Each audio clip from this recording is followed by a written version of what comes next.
Bonjour, j'aimerais premièrement remercier Rénal Boisvert qui est mon entraîneur. Et aussi, je suis très content de faire partie de Ice of Tiger. Pour ceux qui ne me connaissent pas, mais vous allez sûrement entendre parler de moi bientôt.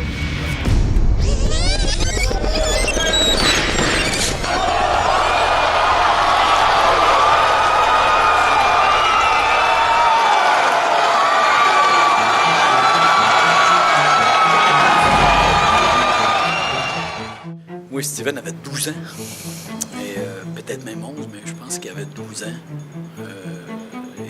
C'était des circonstances dont je vais me rappeler toujours parce que Steven, lorsqu'il est arrivé, je lui ai demandé son nom. Il m'a dit Steven Butler. Donc tout de suite, je lui ai dit t'es parent avec Marshall Butler. Steven Butler m'impressionne beaucoup, moi, depuis qu'il a commencé à boxer chez les professionnels. On voit que c'est un gars très doué. Et puis, on voit qu'elle est jeune parce que son grand-père, Marshall Butler, a été un des plus grands boxeurs amateurs qu'on a eu à Montréal dans les années 70. Et puis après ça, il est devenu boxeur professionnel. J'ai eu la chance de le couvrir à quelques reprises. Moi, je pense que Steven est en train de suivre les traces de son grand-père. La première fois, je l'ai vu boxer ici au club de boxe Underdog avec un petit show local. C'est là qu'il m'avait impressionné. Il était jeune, des habiletés, un gars qui fait un spectacle. Il est capable de tout faire ce qu'on lui demande. Et on voit que c'est un jeune qui est habitué de faire des activités, des sports avec des plus vieux que lui. Donc il s'adapte à toutes les situations. La première fois que je l'ai vu, il était très, très flamboyant. Il boxait comme un gars qui a beaucoup de talent, beaucoup d'assurance en lui. Puis, qu'est-ce que je m'en souviens, c'est qu'il voulait absolument passer le KO à son adversaire. Ça, c'était la chose que j'avais remarqué le plus. Tu voyais un peu qu'il manquait un peu d'expérience, mais question talent, il y avait il y avait du talent à redonner. Avais-tu plaisir aussi dans la vie? Je pense qu'il voulait plus son knockout qu'il avait du plaisir. C'est un peu le Steven qu'on voit aujourd'hui, mais beaucoup plus jeune. Puis il n'avait pas eu son knockout finalement, mais il avait vraiment essayé pendant tous les combats pour l'avoir. Cette photo-là, c'est avec mon père. C'est moi, j'avais l'âge de 12 ans. C'était en 2008. C'est quand j'ai gagné mon premier tournoi, qui est nommé la Coupe du Québec. Mon père était super fier de moi cette journée-là. C'était fou, il était plus heureux que moi, je pense. Ici, c'est ma mère.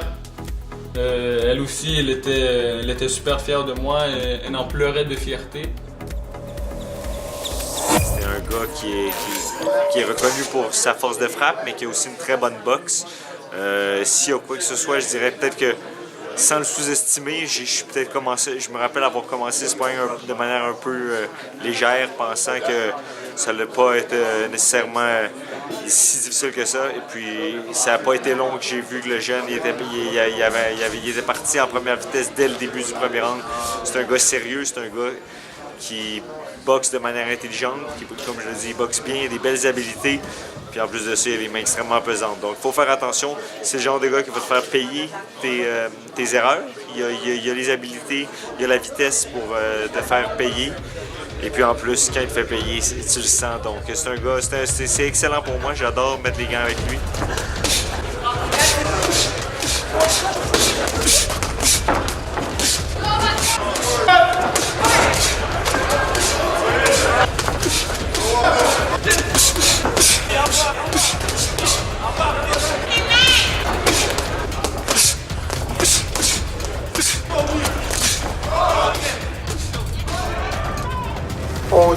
On dit de lui un Eddie Mello.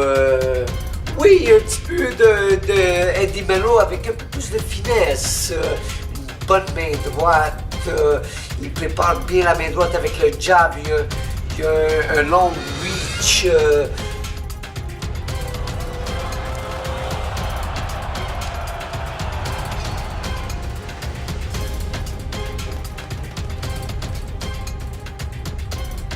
Quand il a un gros combat, il monte son niveau. C'est un gars tu vois que c'est un vrai champion.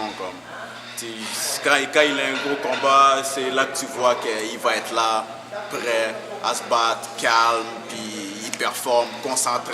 Puis, c'est un gars flamboyant, mais quand il a un combat où est-ce qu'il faut qu'il soit là, je l'ai déjà vu à des occasions, il va être là, focus, concentré, il ne va pas juste venir pour donner l'action, il va boxer d'une façon comme un champion pour gagner. Il veut faire plaisir au public, il a son public qui le suit, comme chez les amateurs.